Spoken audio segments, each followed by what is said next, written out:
নমস্কার ফেসবুক বন্ধুদের স্বাগত স্বাগত জানাই গুগল ইউটিউব এবং ফেসবুকে কর্মরত সকল দাদাভাই ও দিদিভাইদের স্বাগত জানাই কারক এলাকার দাদাভাই ও দিদিভাইদের। শুরু করছি হারিয়ে যাওয়া শিল্পীদের নিয়ে অনুষ্ঠান কথায় ও গানে তোমায় পড়েছে মনে। আজ যাদেরকে খুব মনে পড়ছে তারা সঙ্গীতের স্বর্ণযুগের দুই কিংবদন্তি গায়ক এবং সুরকার শ্রদ্ধেয় শ্রী সতীনাথ মুখোপাধ্যায় এবং অপরজন শ্রদ্ধেয় শ্রী জটিলেশ্বর মুখোপাধ্যায়।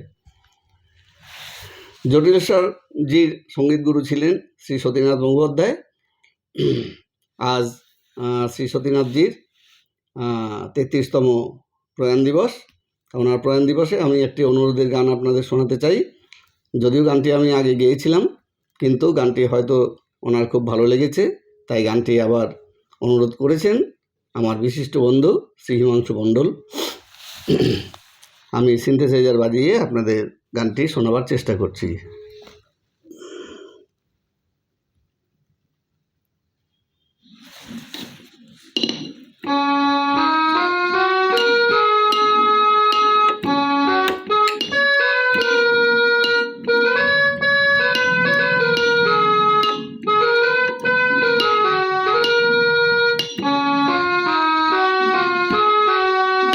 জীবনে যদি দীপ জ্বালাতে নাহি পারো, সমাধি পরে মোর জেলে দিও। এখনো কাছে আছি তাই তো বোঝো না, আমি যে তোমার কত প্রিয়। জীবনে যদি দীপ জ্বালাতে নাহি পারো, সমাধি পরে মোর জেলে দিও।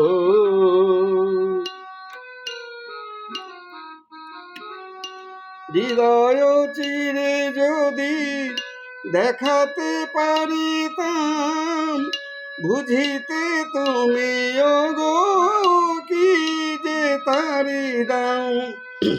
হৃদয় চিরে যদি দেখাতে পারিতাম, বুঝিতে তুমি ওগো কি যে তারি দাম।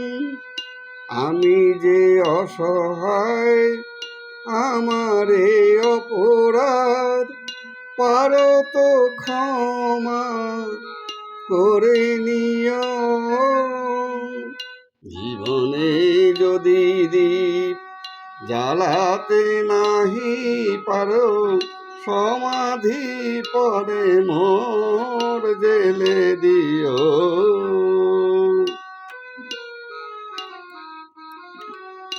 যেদিন চিরতরে হারায়ে যাব আমি, ভাঙিবে ভুল তব তোমারে পাব আমি।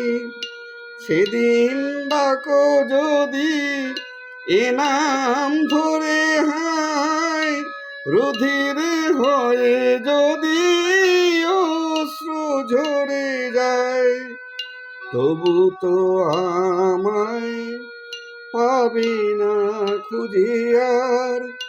বিরহে হব জানি বরণীয়। জীবনে যদি দীপ জ্বালাতে নাহি পারো, সমাধি পরে মোর জেলে দিও।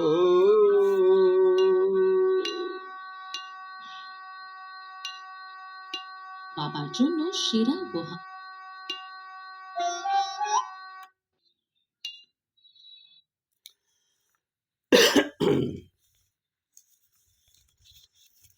এবার আসছি জটিলজির কথায়। তা জটিলজি তো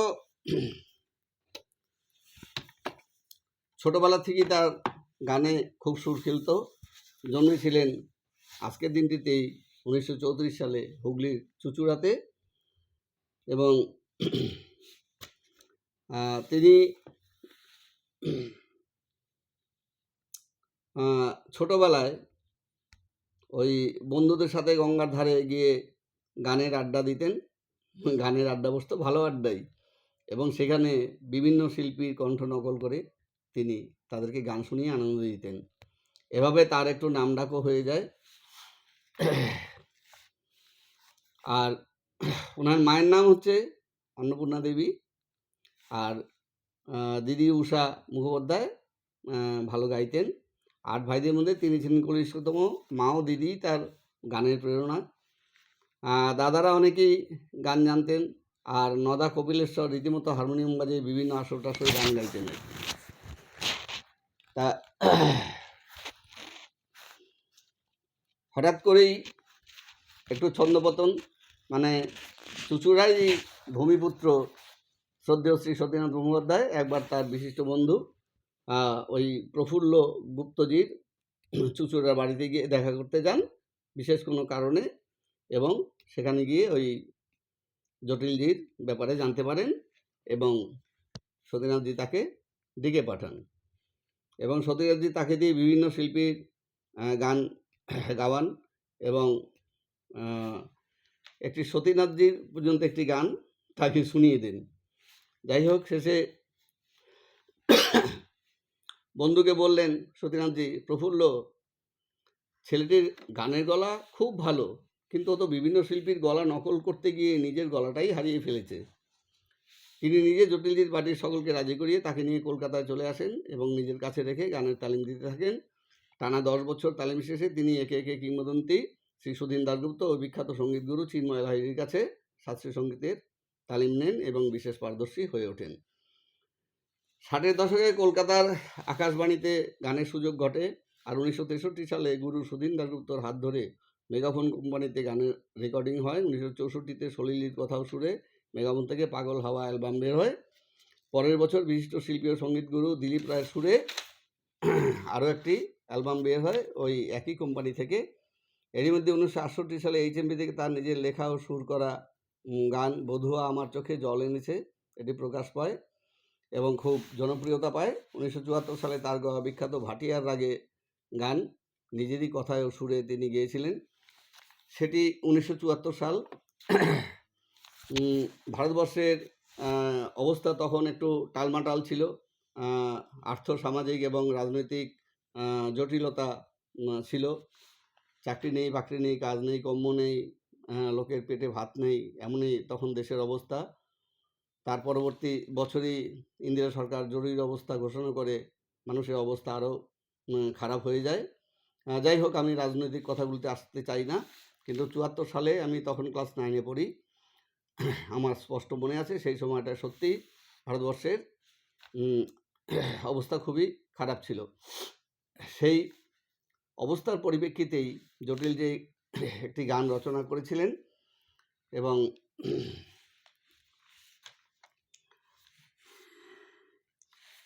সেই গানটি নিজেরই কথা এবং সুরে তিনি গেয়েছিলেন এবং গানটি ভাটিয়ার আগে তিনি গেয়েছিলেন এবং গানটি বিশেষ জনপ্রিয়তা অর্জন করেছিল। সেই গানটি আপনাদের আমি কারাওকে সহযোগে শোনাবার চেষ্টা করছি। গানটি অতি বিখ্যাত হয়েছিল। যাই হোক, মা ও বাবার জন্য সেরা উপহার সারেগামা কারভা। কারাওকে সৌজন্যে সরগম মিউজিক্যাল ট্রুপ।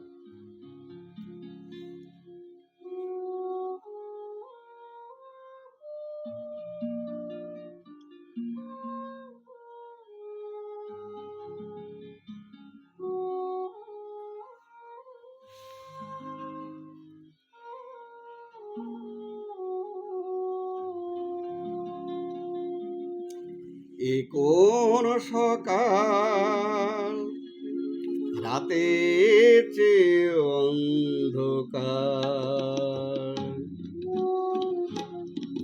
ও কি সূর্য নাকি স্বপ্নের চিতা, ও কি পাখির কুজন নাকি হাহাকার, এ কোন সকাল, রাতের যে অন্ধকার।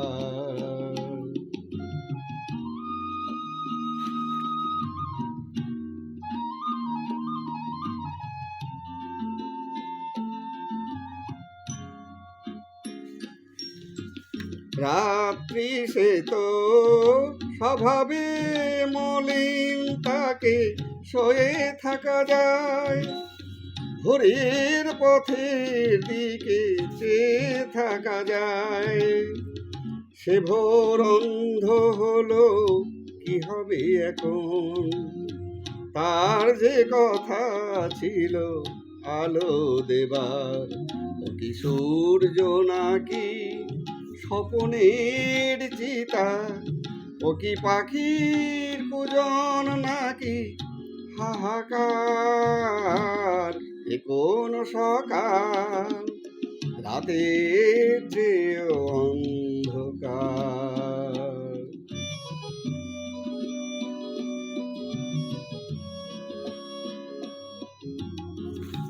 আজ থেকে বুঝি আমার রাত্রি ফুরিয়ে যাওয়া ফুরালো। আজ থেকে বুঝি আমার দিনের আকাশ পথ হারালো। সূর্যটাকে কি জানি কি ভেবেছে দুহাতে নিয়ে, জেলে আবার সে গেছে নিভিয়ে। যাবার সময় গেছে তাকে মারিয়ে, জ্বলতে না পারে যেন কখনো আবার। ও কি সূর্য নাকি স্বপনের চিতা? ও কি পাখির কুজন নাকি হাহাকার? এ কোন সকাল, রাতের চেয়েও অন্ধকার। এ কোন সকাল, রাতের চেয়েও অন্ধকার।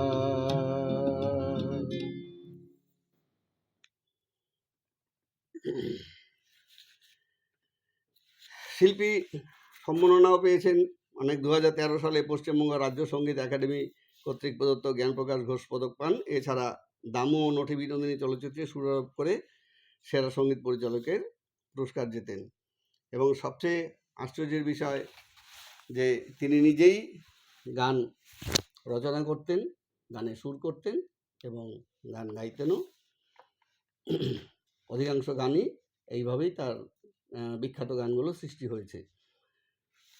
যেমন এই গানটি নিজের কথাও সুরে।